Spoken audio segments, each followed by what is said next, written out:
अभी तक हमने हेड टैग के अंतर्गत टाइटल, स्टाइल शीट्स, स्क्रिप्ट्स की जानकारी ली है। आइए अब हम अगले सेक्शन की जानकारी लेते हैं जो कीवर्ड्स और डिस्क्रिप्शन की जानकारी देता है। आपके वेब पेजेस को कोई भी व्यक्ति सर्च इंजन की सहायता से खोज सकता है यदि आपने उस वेबसाइट में प्रॉपर कीवर्ड्स और डिस्क्रिप्शंस दी हैं। इसके लिए आपको जरूरी है कि गूगल और याहू जैसे सर्च इंजन की डायरेक्टरी पे सबमिशन। आप डायरेक्टरी सबमिशन करने के पश्चात अपने वेब पेजेस को अगर प्रॉपर कीवर्ड और डिस्क्रिप्शन प्रोवाइड करें, आपका वेब पेज या वेबसाइट आसानी से इंटरनेट पे ढूंढी जा सकती है। तो आइए जानकारी लेते हैं किस प्रकार हम कीवर्ड और डिस्क्रिप्शन को अपनी वेब पेज में शामिल कर सकते हैं। बहुत सारे सर्च इंजन जैसे गूगल और याहू या बिंग जैसे सर्च इंजन मेटा टैग से ही आपके वेबसाइट्स या वेब पेजेस की जानकारी लेते हैं। तो जरूरी होता है कि आप मेटा टैग को अपने हेड सेगमेंट के अंतर्गत प्रॉपर वे में उसको लिखें, उसकी पूरी जानकारी दें। मेटा टैग जो है हेड सेक्शन के अंतर्गत शामिल किया जाता है और इसका प्रयोग आपकी वेबसाइट की अतिरिक्त जानकारी देने के लिए किया जाता है। इसमें ऐसा कुछ नहीं रहता जो आपकी वेबसाइट पे डिस्प्ले हो, बल्कि ये सर्च इंजन्स के लिए इंफॉर्मेशन रहती है कि वो आसानी से मेटा टैग में दिए गए कीवर्ड्स के आधार पे या डिस्क्रिप्शन के आधार पे आपके वेब पेजेस को ढूंढें और वेबसाइट्स को अपनी रिसर्च रिजल्ट्स में दिखाएं। मेटा टैग में मुख्यतः 4 प्रॉपर्टीज सबसे इंपॉर्टेंट रहती हैं। जैसे सबसे पहली है डिस्क्रिप्शन। आप अपने पेज का छोटा सा डिस्क्रिप्शन जो कि इम्पोर्टेंट रहता है उसको दे सकते हैं। देखिए यहाँ पे टैग का नाम मेटा है, उसका नाम जो है देखिए यहाँ पे डिस्क्रिप्शन है, अर्थात इस मेटा टैग का नाम जो है डिस्क्रिप्शन है। और जो कंटेंट है वो कुछ ये है, first in India to provide ISSTM स्मार्टो सिस्टम।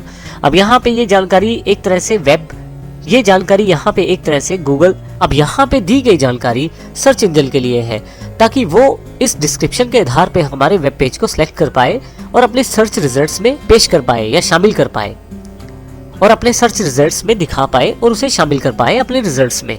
अब देखें यहाँ पे डिस्क्रिप्शन के बाद हमारे पास कीवर्ड्स की जानकारी है। आप कीवर्ड को प्रयोग कर सकते हैं मेटा टैग में। इसके लिए मेटा नेम अब की बार कीवर्ड्स है, जो कंटेंट है वो उन कीवर्ड्स के आधार पे है जिनके आधार पे लोग आपकी वेबसाइट को सर्च करेंगे। जैसे हमारी जो कंपनी की वेबसाइट है वो मुख्यतः ट्रेनिंग्स प्रोवाइड करती है।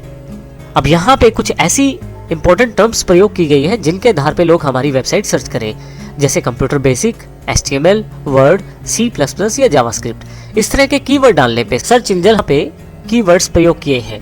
अब जैसे ही कोई व्यक्ति गूगल जैसे सर्च इंजन पर जाकर कुछ टाइप करता है इन कीवर्ड्स में से, तो गूगल हमारी वेबसाइट को इन कीवर्ड्स के आधार पे सिलेक्ट करता है और हमारी वेबसाइट को अपनी सर्च रिजल्ट्स में शो करता है।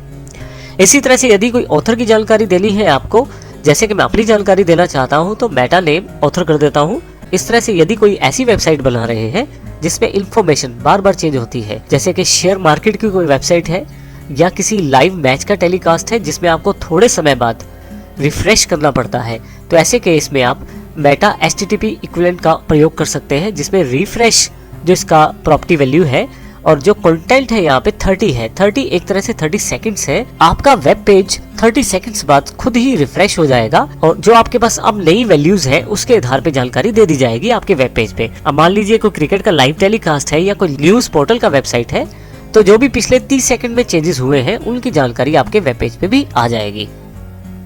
यहाँ पे ये जानकारी देना जरूरी है कि मेटा टैग जो है उसका कोई भी पार्ट या किसी भी तरह की इंफॉर्मेशन पेज के अंतर्गत नहीं दिखाई जाती, बल्कि मेटा टैग जो है वो हेड सेगमेंट के अंतर्गत आते हैं और जिसका कार्य मुख्यतः सर्च इंजन्स के लिए कुछ इनपुट देना है। एक तरह से सर्च इंजन्स इनके द्वारा प्रदान की गई इंफॉर्मेशन के आधार पर हमारे वेब पेजेस को सिलेक्ट करते हैं।